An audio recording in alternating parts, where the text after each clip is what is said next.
Hey guys, what's going on? My name is Teresa from the blog freetoflower.com, where I share all about our simple life on our European farm. Today I want to talk to you about all the things we no longer have to buy since we started homesteading. And interestingly enough, when I was making this list, I was actually shocked by how long it is and how many things we do not need to buy ever since we moved onto our farm, started homesteading both in the kitchen and outside. So come along. First thing on my list are coffee drinks. And I don't mean just regular plain old coffee. We have really up-leveled our coffee game ever since we got our new coffee machine.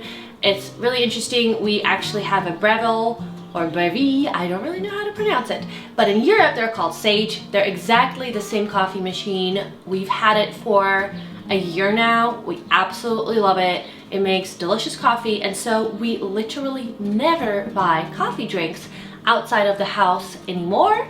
Main reason being, A, we're in our home most of the time and around the homestead, but even when we drive out, we are not that impressed.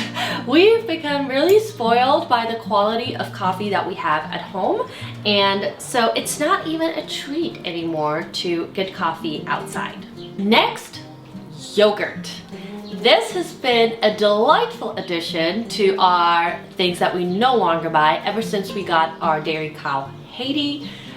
She is amazing. She produces just enough milk currently for us to drink and to make some yogurt. Hopefully after she's had her calf, we will up the milk production and we can make all sorts of different things. But yogurt is where we're at right now. I make a giant batch of yogurt once per week in the Instapot. If you're wondering how I do that, it's actually really simple. I've got a recipe up on my blog. I'm going to link it in the description box below for you to go check that out. But this has been absolutely amazing. Not only does it save us tons of money, but it also saves us tons of time. Our kids love eating yogurt. That was one of the things that we were always running out of previously. And now whenever we're running low, my husband says, time to make yogurt tonight. And I quickly whip it up in the Instapot. It ferments for some time and we end up with just jars and jars and jars of yogurt in our fridge. Homemade yogurt is amazing because I know exactly what the ingredients are. There are no additives, there are no sugars. I know that it's probiotic, and bonus, it is actually raw milk yogurt. No yogurt bowl would be complete without some delicious granola. This is a recent addition to my breakfast routine and I absolutely love it. And it is probably one of the most delightful things that we no longer have to buy. I will say I stopped buying store-bought granola years ago when I first became a little bit more aware of what goes into granola, how to read ingredient labels, that maybe I do not want to be eating 30 grams of sugar per breakfast or per meal. And that is when my store-bought granola journey pretty much ended.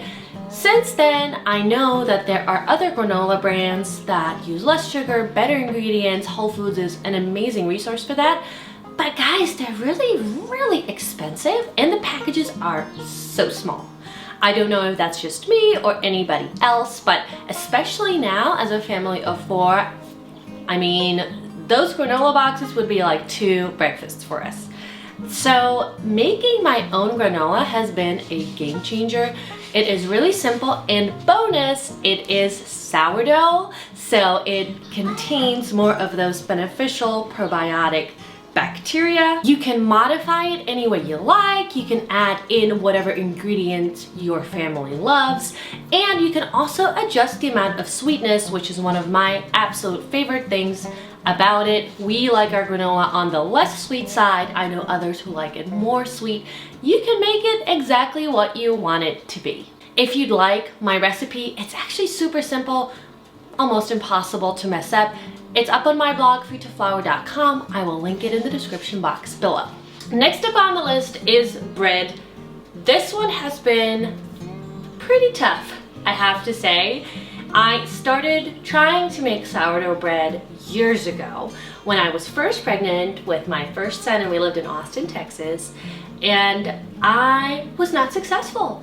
My breads came out super flat. I still felt really accomplished, but it was nowhere near the deliciously airy, poofy, yummy sourdough that I make now. I mean, look at this. Look at it. Got a little burn on the top because I lost track of time, but when it cools off, I'm going to cut it in half and do a little cross section for you, but I am pretty happy with this loaf.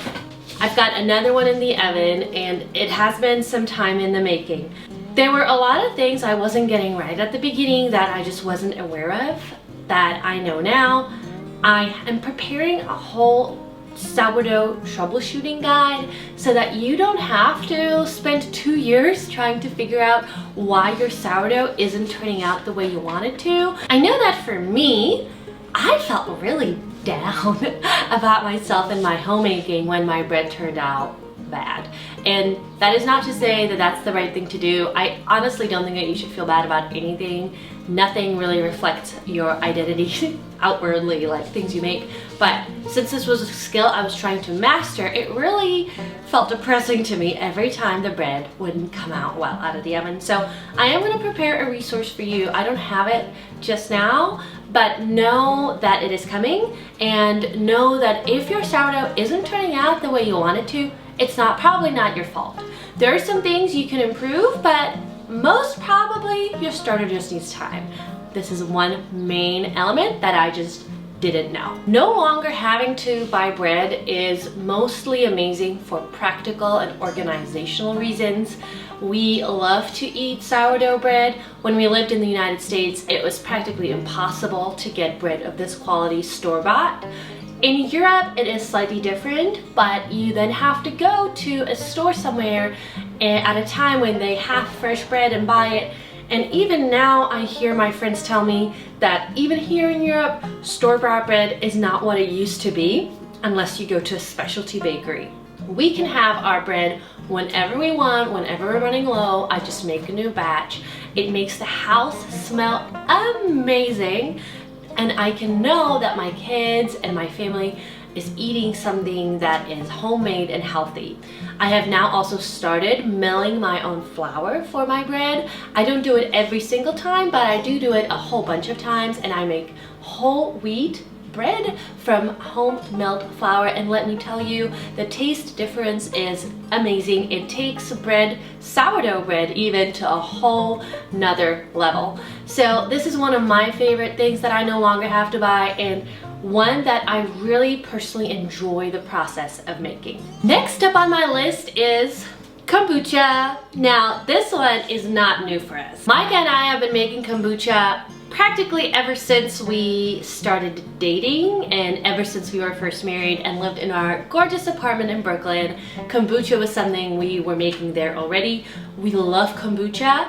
We do not love all the additives, and especially the extra sugar that goes into it from store-bought, not to mention the fact that it is very expensive. So kombucha was probably my first foray into the world of making things from scratch at home. Definitely the first item that I fermented alone at home and had great results.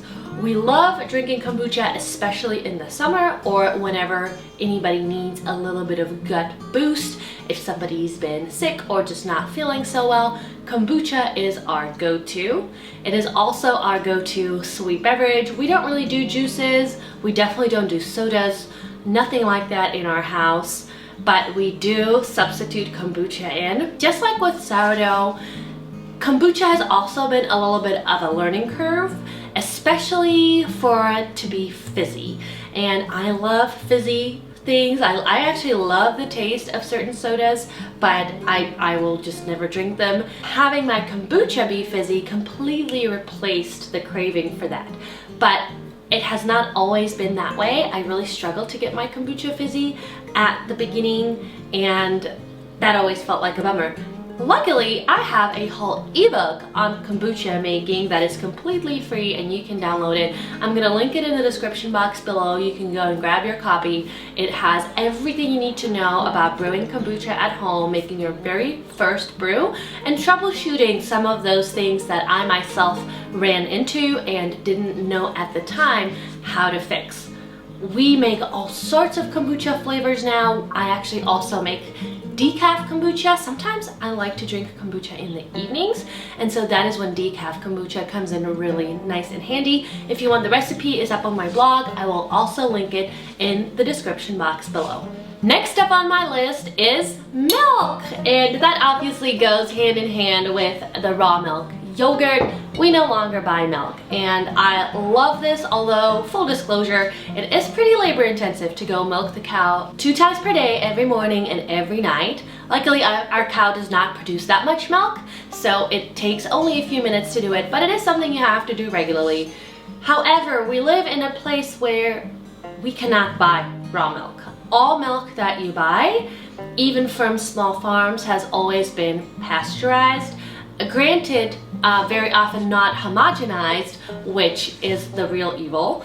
So that is a plus, and whenever we don't have enough milk, I will go do that. There's actually a super fun little milk dispenser in our village where it's walking distance of about 5 minutes walk that way from cows that are here in this village. People that raise the cows have a milk dispenser that you can just go, you throw in change, and you fill up your bottles with milk. Pasteurized milk, non-homogenized. Well, I wanted raw milk, so I got Haiti, my milk cow, and I love drinking it in smoothies. We love putting it into our coffee beverages, of course, making yogurt, and kefir, that's another one.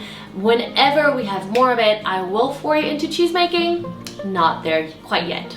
Another item we never have to buy that my kids absolutely love are cookies. This does not have to do anything specific with homesteading, but it is something that I decided to include in my homemaking. Even though we eat a pretty low sugar and healthy diet, everybody needs a treat once in a while, and so I decided that for me and my family, that treat is going to be something homemade.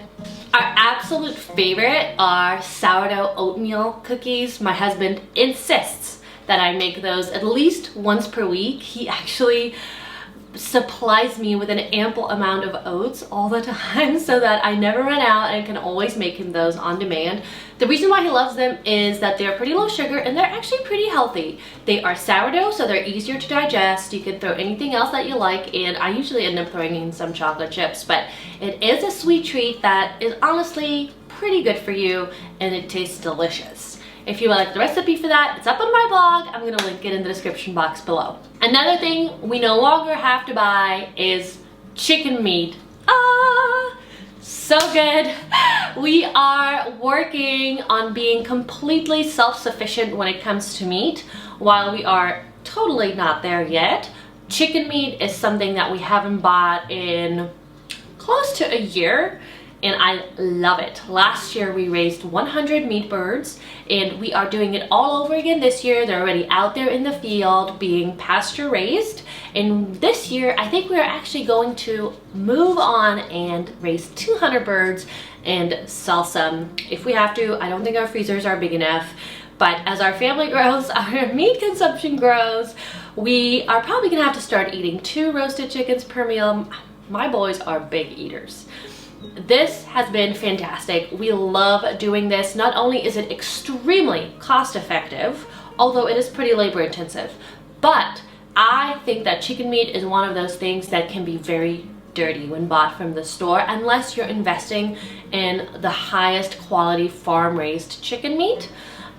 If you're just buying generic chicken, the chickens are being fed all sorts of things, kept in terrible conditions, and I believe that all of this reflects in the quality of meat that you end up getting. We know exactly what we feed our chickens, exactly how they live, exactly how they're being slaughtered and taken care of from the moment they are 1 day old until they reach full size at about 3 months old.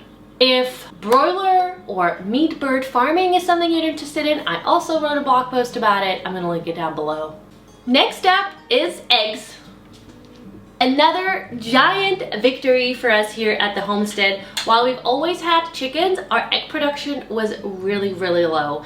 And I already mentioned that my boys are big eaters. We eat 10 plus eggs a day easily, and so we needed to have enough chickens and also high enough egg production to supply enough eggs for our pretty big demand.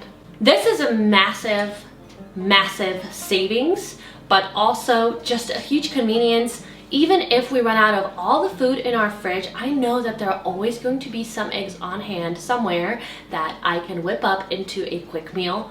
Not to mention, just like chicken meat, chicken eggs are again one of those things that you would have to spend a lot of money to get something that might be high quality, as in the chickens were fed a good diet and kept in good conditions.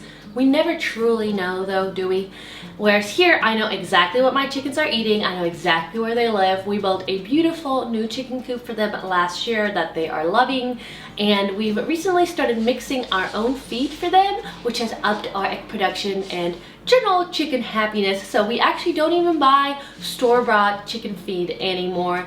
We just source the different ingredients and mix it ourselves. Vegetables. Another item we never buy. Unfortunately, I don't have any to show you right now because this only applies in season. And we are entering that season soon. We've actually just had our first bunch of homegrown radishes for this year, which tasted amazing. But during season, so from about now-ish until about October, we do not buy any vegetables at the store. Maybe occasionally something that we're missing. I already know for a fact that we will have to buy some garlic this year, but apart from that, I think we are going to be pretty good. We grow our own tomatoes, cucumbers, squash, all salads, leafy greens, all of that good stuff. Once again, the convenience of not having to run out to the store when we run out, or just trying to keep a mental list of what vegetables we need to buy is great. It is always a really large adjustment for me come winter time that I need to remember to put different vegetables on the grocery shopping list. And full disclosure, the first few times we go grocery shopping after the season is over, I always forget to buy the vegetables because I'm just so not used to having to do that. So this is something that you can do almost no matter where you live, as long as you have a balcony, or even a little yard would be great, or even just a little box. You can even grow some vegetables indoors, even if it was just herbs. Those are super simple, and it's so nice not to have to buy them, and always have fresh ones on hand. Fresh herbs really elevate your meals, and that is another thing we never buy. I grow my own herbs all around our homestead. I'm actually upping the amount that I'm growing this year because we enjoy them so much.